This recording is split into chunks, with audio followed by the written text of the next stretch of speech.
Thank you all for being here. Ordinarily, this would be our Monday press conference in which we focus on two different things. One of them being gun violence data and another being a related special topic. That is not what we're doing today.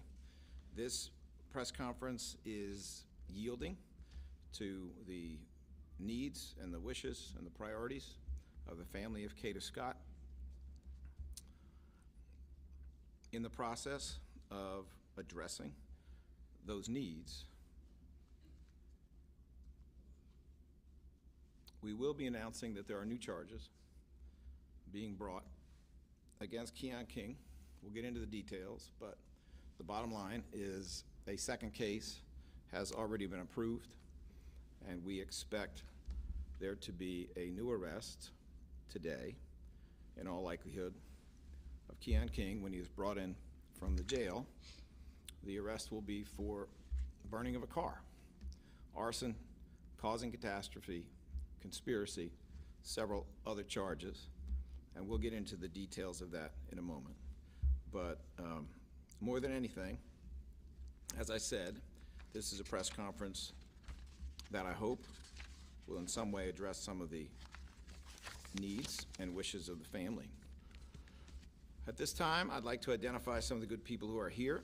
We have with us Philadelphia City Council member Anthony Phillips from the 9th Council District, who has been extremely heavily involved in addressing the family's needs, as have other city officials, but extremely heavily involved, including in a meeting with the family where I was also present. He will be talking about the efforts that his office is making specifically to address the family's needs when he speaks later during this conference. We have First Assistant DA Robert Listenby here, ADA Ashley Tazlowski of the DAO's Homicide Non-Fatal Shooting Unit, who is handling this matter in close communication with me and others, but is handling this matter. We'll be addressing some of the new developments in the case. ADA Bob Wainwright, who is her chief, the chief of the DAO's Homicide Non-Fatal Shooting Unit, is present. Mariel Dela Cruz, who is the director of the DAO's Victim Services Unit, is here. Donna Wood, who is director of DAO's Relocation Unit, is here. We have Tania Leonard with us today, who is the director of the DAO's CARES Unit. And we have Marcus Allen. Mr. Allen is the cousin of Kada Scott on the mother's side, and he is present here on behalf of the family of Kada Scott.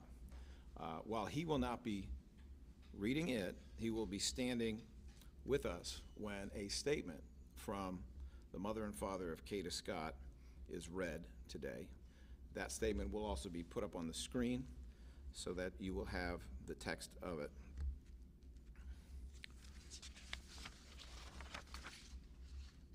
Over the last several weeks, Mayor Sherrell Parker, the Philadelphia Police Department, the Philadelphia DA's office, elected local officials as well as faith leaders and community leaders have been showing acts of kindness, support, advocacy, prayer for Kada Scott's family.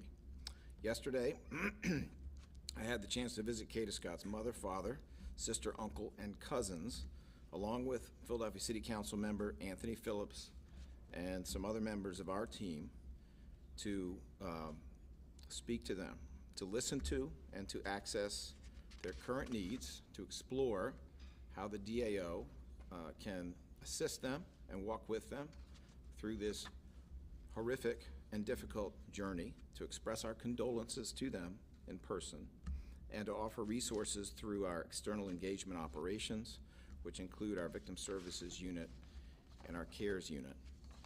We also were there to provide the most recent update on the investigation, to answer their questions about the prosecutorial process, its details, its timing, and what they, as a family, can expect next in the criminal justice process. It was very important to me for them to get some details about the case, which is developing almost hourly from us, and not just from the media. And that is no disrespect to the media, but it's hard for a family to read and learn things about a loved one for the first time on a television screen or on social media or by reading an article. So we wanted to make sure that we conveyed to them as early as possible, as much as possible, so that they would have the information that they wanted and that they needed. During the sit-down with the family, we made a commitment that today's press conference would be all about their daughter. And therefore, as I've already mentioned, there are certain things that we want to cover today. We want to cover a statement that is to be read and released to the media on behalf of the family, specifically written and approved by the mother and father of Kada Scott. We want to cover some recent developments within the investigation and prosecution of Keon King. We want to continue our request for the community's assistance, tips, and information that would help the investigation and strengthen the prosecution against defendant Keon King. Let's understand the community has already done tremendous work in aiding progress with this investigation. We are simply asking for more. And we also want to convey the upcoming effort to support the family of Kada Scott, led by City Council member Anthony Phillips of the 9th Council District, including the use of his office for that purpose, and we will let him speak about that. I'd like to start with the family's statement. Tania Leonard, who is the director of the DAO's CARES unit, and Mariel Dela Cruz, Jessica Serrano, victim witness coordinator, will stand with Tania, is going to read that statement on behalf of the family. Standing with them, of course, will be Mr. Marcus Allen. Although he will not be speaking today, he will be here at their request and as their presence in this moment. You should know that Tania, who was present when Councilmember Phillips and I spoke to the family, will be working collaboratively with them and with our internal and external victim advocates to prioritize critical, necessary services to support the family and communities that are impacted by this horrific killing.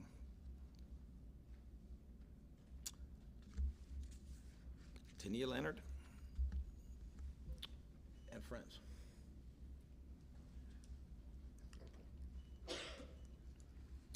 Good morning. I'm Tania Leonard, the Director of Crisis Assistance, Response, and Engagement Unit here at the Philadelphia District Attorney's Office. And on behalf of the CARES unit, I want to begin by extending our deepest care and support to the family of Kada Scott during this unimaginable, difficult time. CARES was created to stand with families who have experienced this type of tragedy and to walk beside them, help them access the support they need, and ensure they are not alone in days and weeks ahead.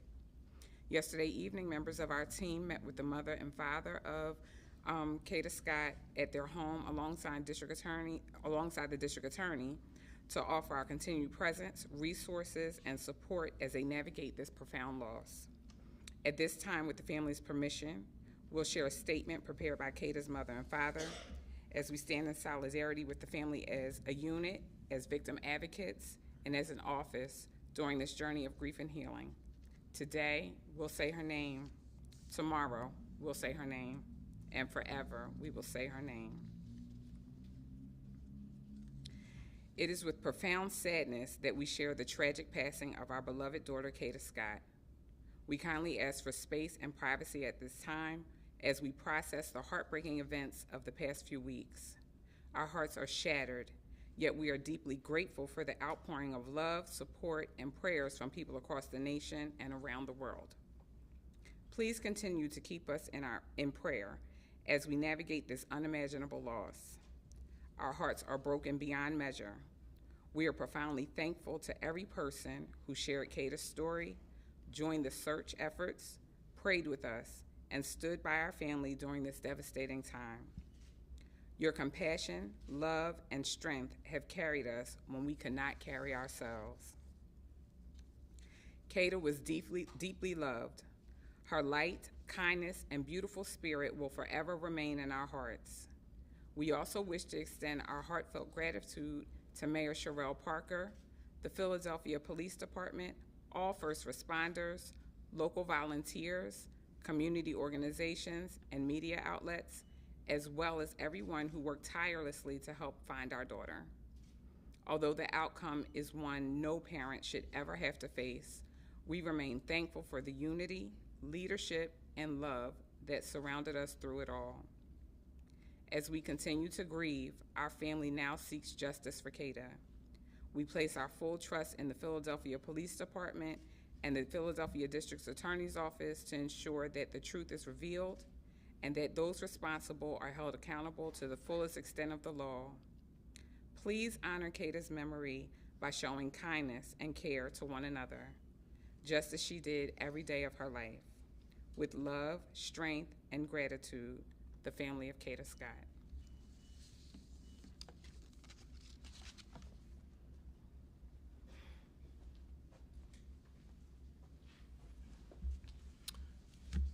Thank you, Tania Leonard.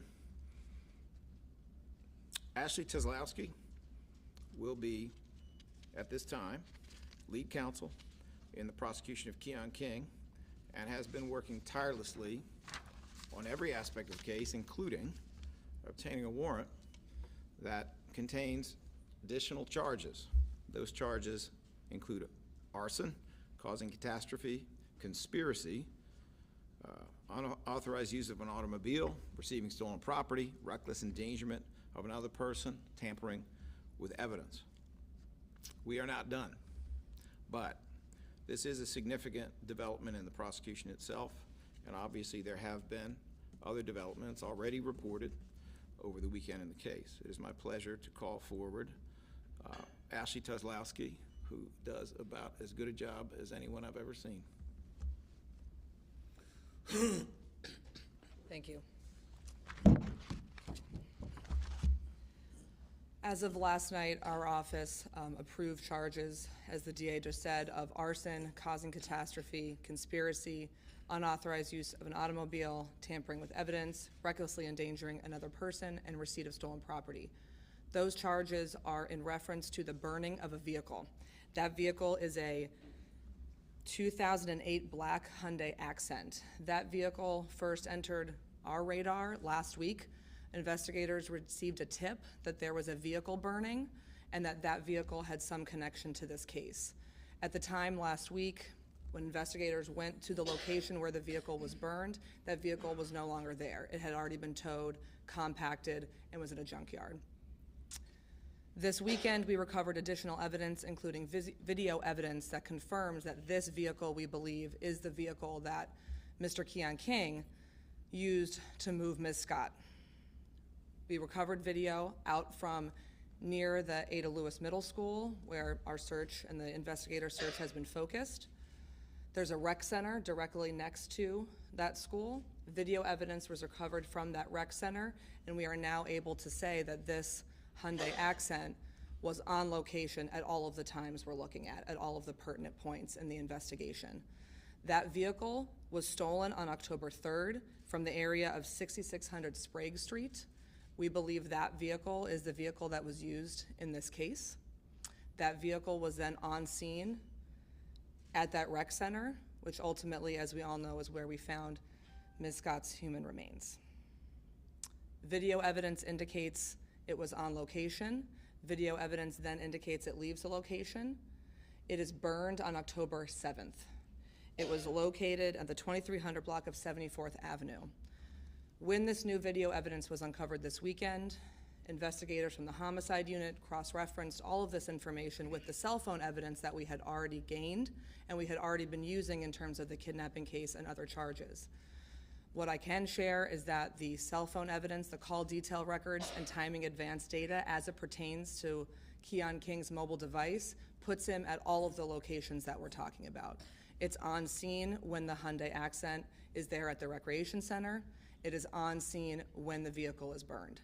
Based on that, last night I approved those charges, and as the DA said, we should have more information in terms of bail and a preliminary hearing date, hopefully this afternoon or certainly by tomorrow.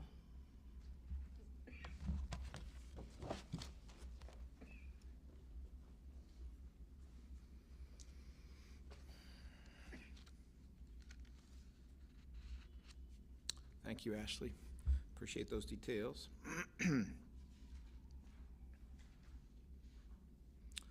Just a reminder to those in the public who have been so helpful, I think you just heard Ashley Teslowski talking about the fact that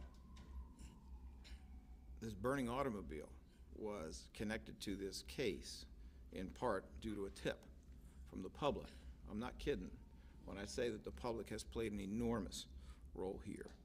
I would ask residents of Philadelphia to continue reaching out with tips and information to seek justice for the family of Kada Scott and to allow us to have all the facts so we can justly and vigorously prosecute defendant Keon King and any other people who may have been involved with his activity.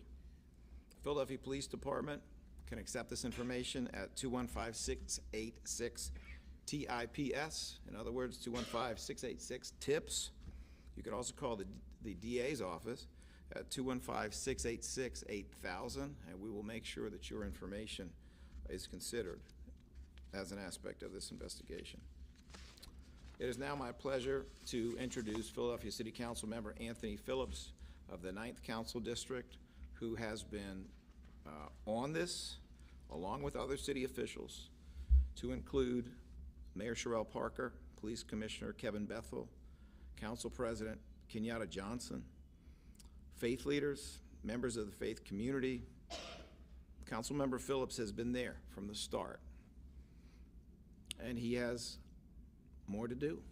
He has more to say about what it is the public can do to further assist this family. We are excited to have the opportunity to support the upcoming efforts of Councilmember Phillips in the mighty 9th Council District. And we are also delighted to continue our collaboration and partnership with him in many other ways as well. Councilmember Phillips.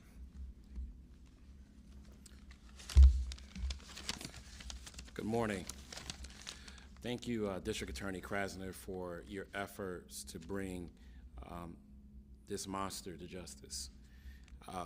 I'm not here to talk about the monster. I'm here to talk about Kada and the family. As District Attorney pointed out just recently, we had the opportunity to meet with the family of Kada.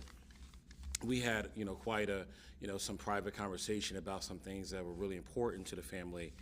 And what we determined from that conversation from the family is the kindness and wonderfulness of who Kada was. And after speaking with the family, they told us some things that could be helpful to them. And so myself and our office has decided that we're going to try to support them in their efforts to help them with their needs. But before I begin, I just want to make this announcement. I just want to say that Kada Scott mattered. Her life matters. She was a kind woman. She, as the family has pointed out, Kada was kind. She was kind in how she helped support the elderly at her work. She was kind to her friends. She was kind to her family, her school teachers that she had, high school principals talked about her college administrators and staff and professors have spoken about her. They talked about her contagious joy and smile and wonderfulness. And so we're reminded that, tragedy strikes here in Philadelphia, and nothing can cease the pain that this family is going through. But what we can do as a city, and what we've been doing for the past several weeks as a city, is showing our kindness to this family. Because Kada is someone who could have been our sister, our cousin, just someone that is a friend or family member in our lives. That decency is something that we know throughout our lives, and it could have been anybody, any one of us. So I want you to know that because of that, Philadelphia cares, and because the family has asked for us to show kindness, to leave her legacy of kindness in a way that is shown and demonstrated. Today, our office has the intentions to open up a collection effort starting tomorrow with our office to collect gifts and items for Kada's family. Some of the items the 9th District Office is accepting for the Scott family during this difficult time include self-care items, toiletries, comfort and relaxation products, gift cards such as meal delivery services, or general gift cards such as a Visa gift card or other store-related gift cards. For food, non-perishable food items, these gifts are intended for Kada's mother, father, and high school age sister, a young woman. The high school age sister is a young woman who continues to show incredible strength as she strives to prepare for college amid such heartbreak. We want her to know that her entire community stands behind her and cheering her on. So if donations can be dropped off at our office, City Councilmember Anthony Phillips' office on Wadsworth Avenue, located at 1514 Wadsworth Avenue, Philadelphia, PA 19150. Our office is going to be open from 8:30 to 4:30, Tuesday through Friday, starting this week. We're going to have special Saturday hours on Saturday from 9 a.m. to 12 p.m. Where people can send their donations, bring their donations as well. If you have any questions, please call our office at 215-686-3454. This is an opportunity, again, for the city of Philadelphia to reflect the kindness. Again, I want to say this is an opportunity for the city of Philadelphia to reflect the kindness that Kada has shared. And we've already done that by helping promote and get the level of justice that she needs.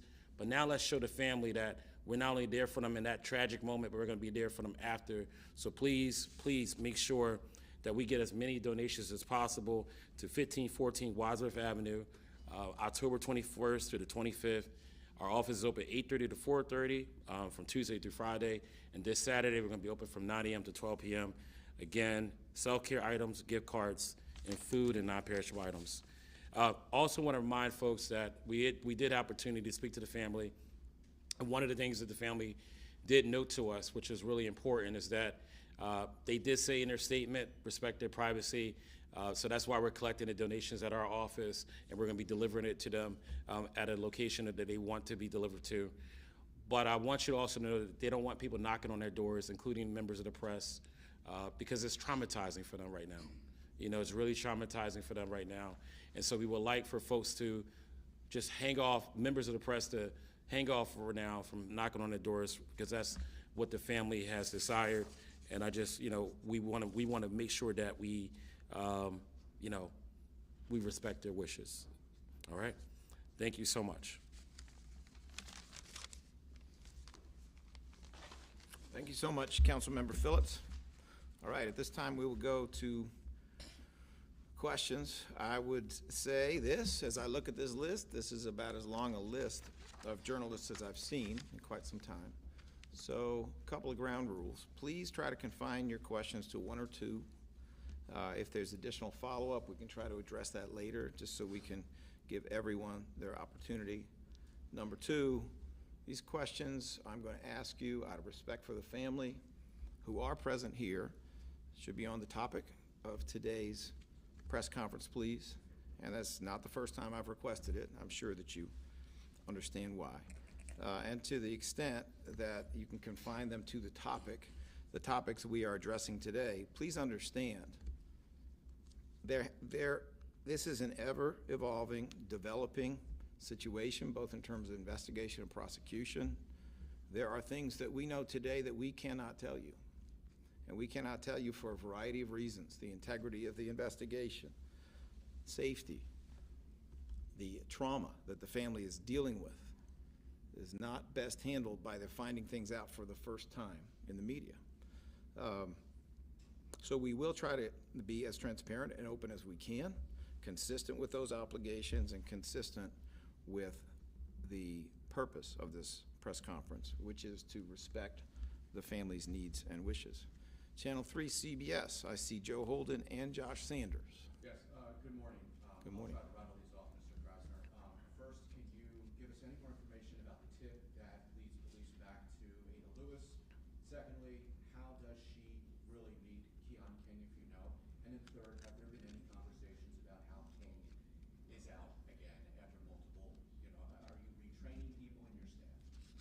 right, so that's 3 questions. Let me address the third one. We are always trying to do better. We have already acknowledged, and I'll acknowledge again, we could have done better with respect to one or more of the decisions that were made in a case that was otherwise handled well. And we are looking at a variety of different options that I think are appropriate for the lessons that we have learned in this case. As for your other 2 questions, I'm going to ask Ashley Tuzlowski to come forward to answer them for you. So in terms of your first question about the tip, what I can share is that obviously initially we received a tip to go to a meeting last week. We received a tip to go to the Ada Lewis Middle School. Investigators went, did a thorough search. Essentially what the new tip was this weekend was go back. It was go back, she's there, look again, and they did give more specific details in terms of where to look. And ultimately that is what led us to her. I'm not going to say how. Obviously, we are investigating the tip, and we'll continue to do that, but the tip was more specific than the first. It was very specific to go back, and it was more specific in terms of where to look, and that is what the police did. And I'm sorry, your second question was? How do they know each other? I'm still not going to comment on that. It's something that is actively being investigated. Obviously, they knew each other to some extent. We believe in terms of maybe there was some cell phone communication, obviously. But other than that, I'm not going to comment in terms of how they know each other. That's something that's still, or where they met or how long they knew each other, because that is something that's still being investigated.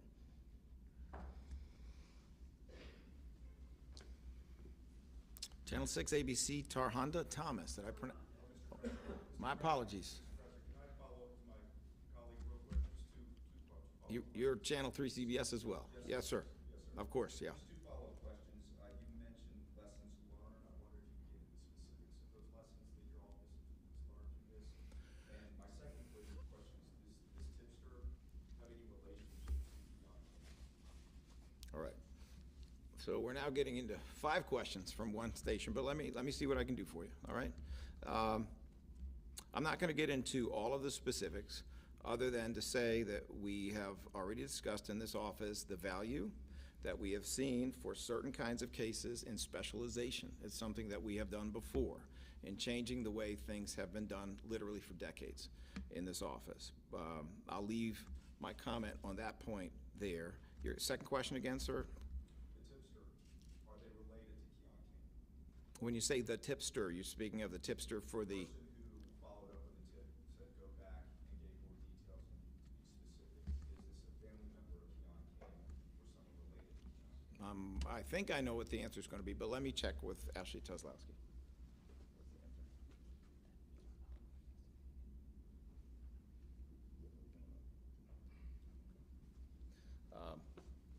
Well, that answer is a little different than I expected.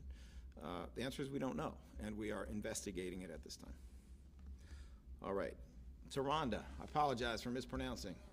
I want to make sure a point of clarification. Has the medical examiner officially confirmed that this is Kada Scott and they have positive identification? And then my second question is, going back to the case in January related to this, who withdrew the charges? Was it something that the DA's office did, the judge? Make that clarification. So as for your first question, it has been confirmed that these are the human remains of Kada Scott, and that has been confirmed by DNA. I believe that's also been reported. There was some erroneous reporting that it was quick DNA. It was actually not quick DNA, it was the regular DNA. So that is resolved. And I'm sorry, your second question? The second question was about the withdrawal of the charges with the January case. Who decided to withdraw those cases? Was it something done by the judge, the district attorney's office? And just as it relates to the witness not showing up, would it have been sufficient if that witness, for instance, gave a statement to police that was on video? Was that something that was there and not able to be used? So Ms. Thomas, this is something we addressed previously. I'll go over it again in summary form. But this is a situation in which there were actually 2 witnesses. There was a complainant, there was an eyewitness. There were good efforts to have the case prepared, to contact them, to speak to them. There were good efforts to subpoena them. Nothing is perfect in this life, but that was all handled well. The case was marked must be tried by a judge at the first listing when these witnesses did not appear, neither one of them, appeared for either one of these two listings. That is a judicial decision. It is not our decision. And then on the second occasion, when these two witnesses did not appear again, the attorney who was handling this case was faced with having the case either thrown out or withdrawn. There are certain strategic reasons why it can be better to have it withdrawn. But understand, when a judge of a particular level, and here it's the municipal court, rules that this is a must-be-tried case, that, under the laws that exist, requires the second judge to throw it out if the case is not ready to be tried. As we have indicated before, I do believe that there is a way this could have been presented without those witnesses. The buck stops here. That is on me, that it was not handled in that fashion. But I also believe, as I've said before, that it's a tough situation, especially in domestic cases, when you have a defendant out of custody who's going to come in and out of the courthouse doors just like those witnesses. All right, Channel 10, Telemundo, Isabel Sanchez. Yes, hi, I'm sorry to put you on the spot, but I will ask you in Spanish. Si nos puede hablar de estos nuevos cargos que presentan el día de hoy contra King, por favor. Tenemos cargos nuevos. En este caso, tienen que ver con lo que pasó con un automóvil. Quemaron el automóvil. Is that the right word? Okay. I saw those eyes. I thought I got it wrong. Let me try it again. Tenemos cargos nuevos, en este caso, sobre quemar un automóvil. Esos cargos van a incluir el cargo de arson, también de auto theft, receiving stolen property, causing a catastrophe. Son las palabras en inglés que tienen que ver con lo que hizo este defendiente en cuanto al automóvil que él usó para llevar a la víctima. And my second question would be, ¿se podrían esperar más cargos a medida que esta investigación continúa? Okay, English and Spanish. I just asked if we can expect more charges coming out soon in regards to this investigation. I have reason to believe that there will be additional charges that will be coming. Exactly when is unclear, and it may be two different groups of additional charges, but yes, we expect there to be new charges. En español, yo creo que vamos a tener más cargos en este caso, posiblemente en dos grupos, no puedo decir precisamente cuándo, pero van a venir en este caso. Thank you. Channel 10 NBC, Aaron Baskerville. A lot of questions have been asked that I wanted to ask, but I got two, I guess. Off the top, you said the second case has been approved. Logistically, is that a different case, or is that the other charges you're talking about, or is there a whole other case or another person that you're looking at that you're gonna, when you say second case, or did somebody, a victim, come forward? What does that mean, the second case? When I say a second case today here, what I'm talking about is that this arson of this automobile is a second case. Please remember that these events didn't all happen in a 30-minute period of time. These happen on different days, in different places. They involve different activity. You know, the theft of a car, the burning of a car is different than a kidnapping, for example.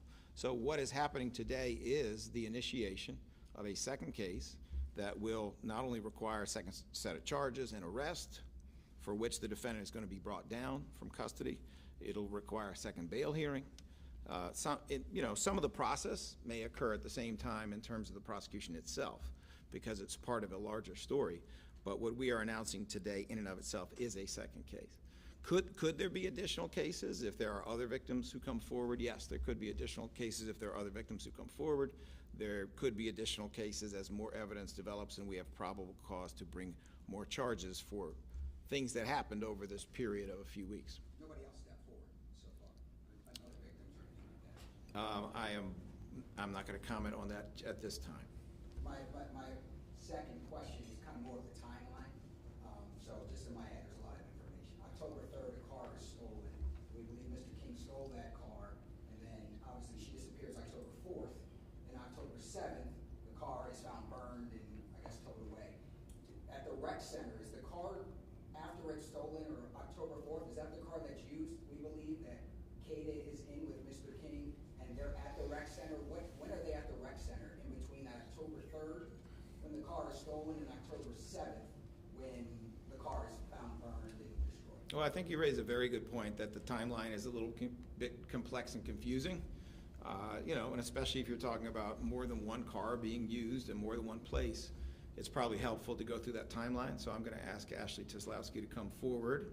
And even though, you know, we've been talking about this so quickly that we sometimes don't slow down to identify exactly what place, exactly what car, I'm going to ask Ashley as best as she can to explain this as if she were explaining to people who didn't know anything about it. So in terms of the timeline, you pretty much got it accurate, meaning the car was stolen on October 3rd. Obviously, Ms. Scott goes missing the next day. That vehicle then, we believe, immediately goes to the rec center. We believe it remains there for about a day and a half until it then leaves and the car is burned. In terms of what the video showed or what we know about what happened there, I'm not going to comment on. I think there will be an appropriate time for those details to come out, and that appropriate time would be at the preliminary hearing when all of the evidence is presented. But in terms of a timeline, you had it right. October 3rd, the vehicle goes missing. October 4th, she goes missing. We then pick up the vehicle at that location where it remains for about a day and a half. It then leaves and is burned the next day on October 7th. Do you believe Mr. King stole that car, or did somebody else steal that car and he happened to just be in it? I don't want to comment about what I believe happened. All I can say at this point is what the evidence that we have, and what I can say is the evidence that we have is that Mr. King's phone is on location when that vehicle's at the rec center, and it's on location when the car is burned. That is what we know right now. It was on location when it was stolen? We have it in the area, but we do not have it on location. That's not to say he wasn't there. All we can do is look at the cell phone evidence that we have in terms of when calls are being made and when data can be plotted, if that makes sense.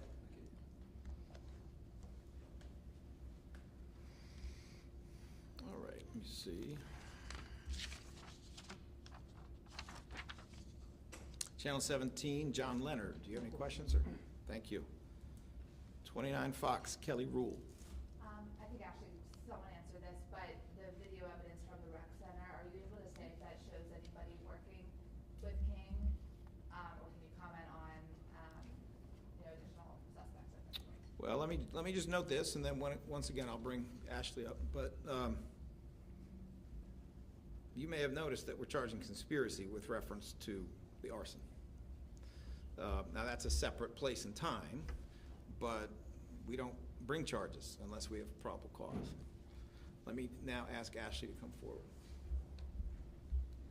My answer is essentially going to be the same thing, right? I mean, obviously, we did charge conspiracy, so at this point, we do have reason to believe that other people may have been involved after the fact, but in terms of who those people are and the level of their involvement, I'm not going to comment at this time, as it's very much still being investigated. And you mentioned that the car was towed and impounded. Is it believed that King had anything to do with that, or that was just the community making a call saying, like, if this car had it? There was a 911 call that a vehicle was on fire. So police did respond to it.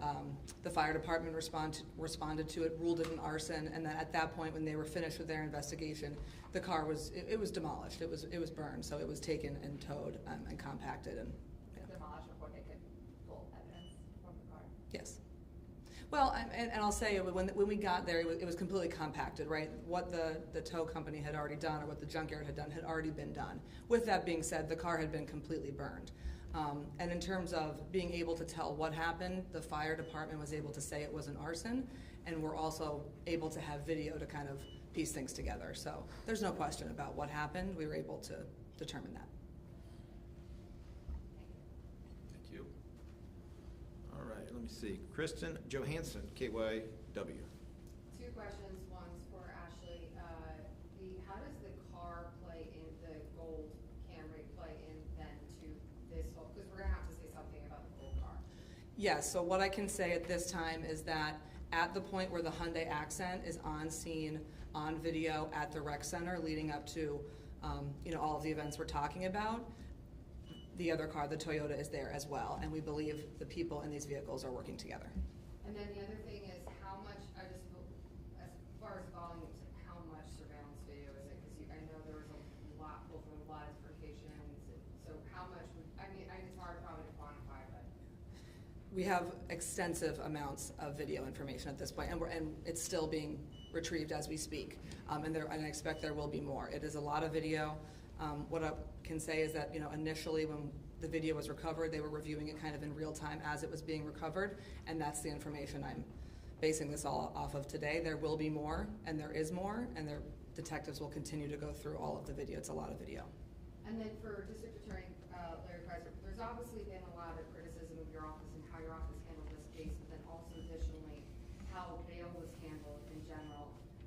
What can you do to ensure, or I guess ensure the prove to the public, or there's probably a better word there, ensure the public that there's not another Kada Scott that's going to come out, that there's not going to be another kind of case like this where a case is withdrawn, it's violence against women, case withdrawn, bail was not, appealed immediately.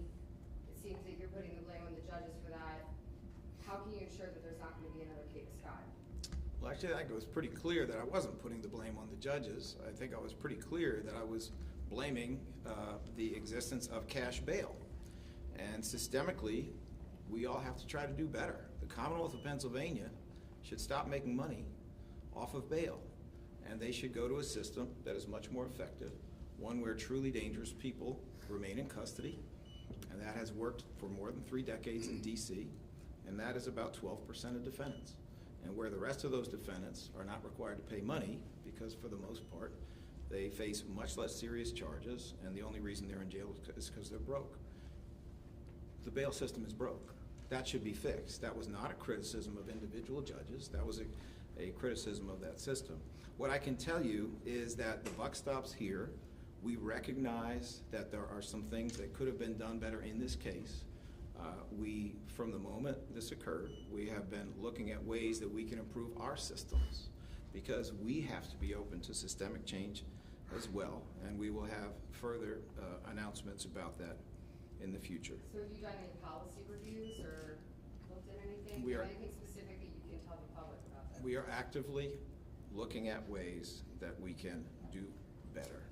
It is, it's everybody's view of this is always clear when you're looking back and you have fuller knowledge. Nobody's view is quite as clear, whether it's a judge setting bail or it's a prosecutor making a decision.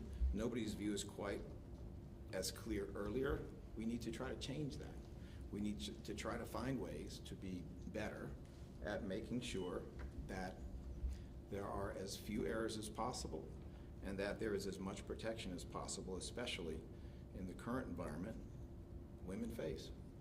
Jesse Bunch, Philadelphia Inquirer. So this is also about how prosecutors handled King's prior cases. We're seeing a warrant was signed on King's second case, the kidnapping charge, on January 19th. And then King would be arrested and charged for that until several months later. But in February, King would have had to appear in court for that first assault case in December. So I'm asking, why wasn't King taken into custody in February at the CJC if he had that open warrant out for him for the kidnapping charge? I have to admit, I lost track somewhere in the middle there, and I don't say that to be in any way dismissive. Can you just say that again, please, so I can make sure that Ashley and I hear your point? So for King's case in February, for the charges from December, in between then, there was a second case opened against him, the kidnapping charges from January. So there would have been an open warrant when he appeared in court in February for a different case, at least to my understanding. So we're just wondering why then was he not arrested and charged until April? Let me see if I can help you with that. Thank you.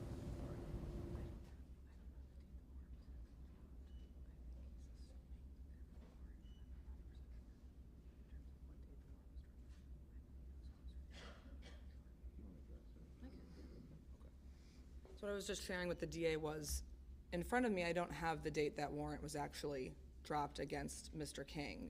I don't know if you have that or if you're just assuming that there was a warrant at the time, because I know he wasn't arrested until closer to April, and I believe the warrant was closer to that, but again, I don't have the date that that warrant came through, meaning I can't stand here and say that that warrant was active at the time he appeared. I don't have that in front of me. Okay. We saw January 19th. I'm not saying you're wrong, I just don't have it in front of me. You know, in terms of when the warrant came through, I don't know.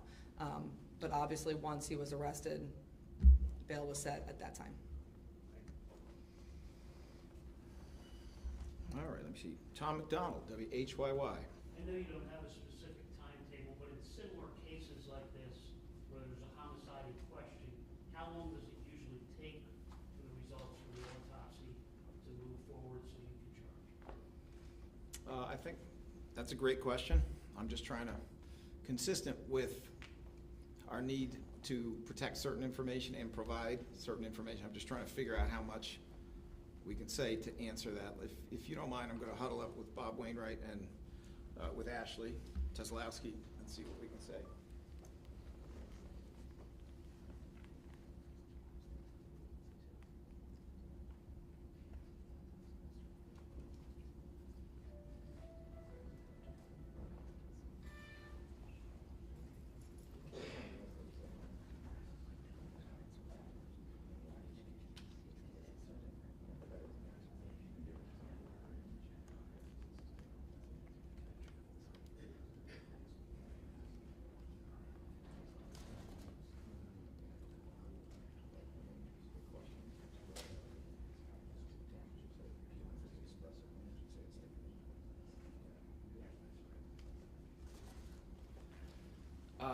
All right, to answer your question, how long does it typically take?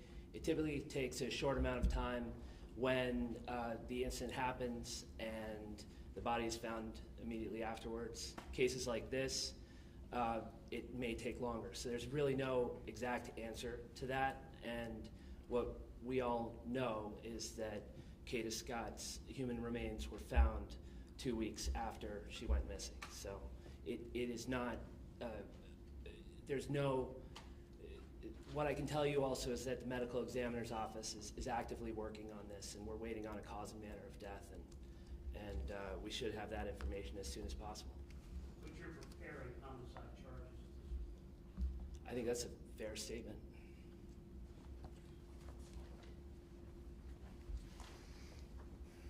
All right, let me see. Sherry Stone, Philadelphia Tribune. I guess it's too early to understand the manner of death, like, were there sugar, things like pepper in the head? We don't know that yet. What I can say is we are not in a position to convey that information at this time. There is a very serious forensic effort here to get it right, and we don't want to get ahead of that, but as soon as, consistent with the family's needs and wishes, as soon as we are able to confirm precisely the answer to that question, it will be communicated either in a courtroom or in terms of press availability, once again, in consultation with the family. Jack Tomchuk from the Metro. Yes, kind of following up on Tom's question, I guess, I think readers might think, why hasn't a murder charge been brought? Is that just waiting for the medical examiner, or because, you said the remains have been confirmed DNA? Well, I will say this, I am confident that homicide charges will be brought, but I also have an obligation to follow the law and uphold the Constitution. And that means we don't take shortcuts. We don't make assumptions. We confirm all the facts before we figure out the legal conclusion to be drawn. So we will be proceeding with homicide charges when we can very precisely confirm everything we need for probable cause, and we will do so as quickly as we can once we have confirmed what we need to establish probable cause for that particular charge. All right, Mr. Dean from the Trace. Yes, you blame the bail system as being broken. That's for the previous case that fell through on King. Then in the second breath, you said the buck stops here. You said that twice today. Right. Practically speaking, what does that mean for you? What are the consequences for you for the buck stop? What does that mean? Well, let me just be clear. I mean, blame is a word people seem to like. I have not been a fan of cash bail from the beginning because I think it endangers the public. I have spoken about this going back almost 7 years, and I am aware of the reasons that it continues to exist in the Commonwealth of Pennsylvania. They're not wonderful. Let me put it that way. That is a truth. I hold that truth. And I think it would be a great advance if this state, the Commonwealth of Pennsylvania, would get away from cash bail and go in the direction of no cash bail, where some people, no matter what their resources, are going to be held because they're a danger. I wish we would go that way. So I do hold that truth, but I also hold the truth that we can do better, that we should try to do better every day, that even though many decisions, many aspects of the preparation of this case were solid, that there were other aspects of the preparation of this case where we could do better. So I say the buck stops here, because in an office of 650 people, it is my responsibility. If there is an attorney who makes a decision, and if that decision is not the best one that could have been made. Just one follow-up. Yes, sir. Well, your critics will say this is exactly what we've been talking about for the last 8 years. Larry Krasner, he bungles cases, criminals is the revolving door at his office, with the criminals coming in and going out back on the street. This is exactly what they're talking about. And you're running for re-election in 2 weeks for a third term. Should this be on the ballot? Should people consider that how this case was handled when they go into vote on November the 4th?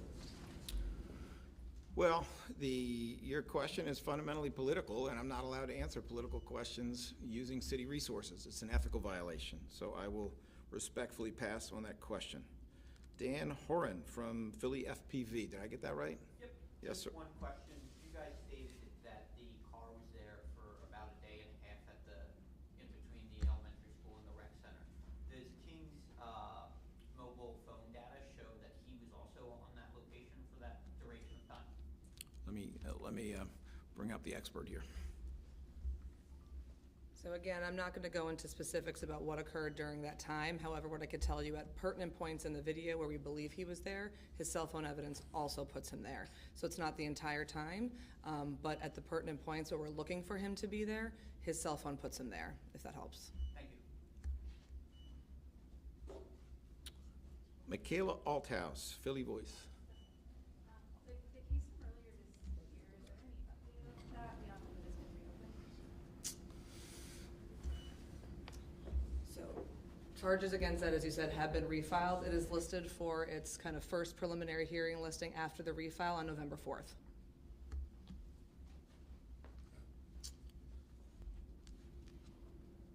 Mr. Cipriano, big trial.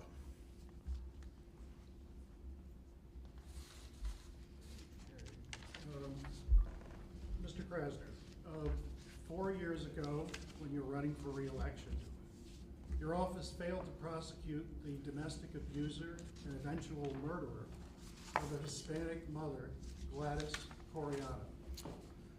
Mr. Cipriano, questions are about this press here it conference, comes. not about your wandering view of the planet. Do you have a question Yes, that goes sir. to the subject matter Here here? it comes.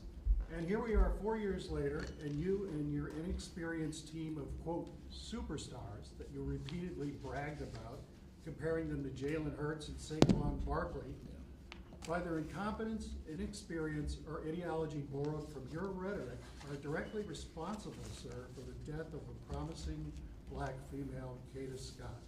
How many domestic violence murders does the city have to endure, sir? How many more grieving families will have to go through the same type of tragedy before you admit you're a failed civil rights lawyer and not a prosecutor? Sir, putting aside your wildly disrespectful approach to what's happening here, your complete absence of kindness and compassion, which is exactly what is contained in this request from the family, putting that aside, I would bring you back to this. Please honor Kada's memory by showing kindness and care to one another, just as she did every day of her life. Thank you, sir. Yeah, I've got a second question, sir. You took 5 from CBS. Where are you going?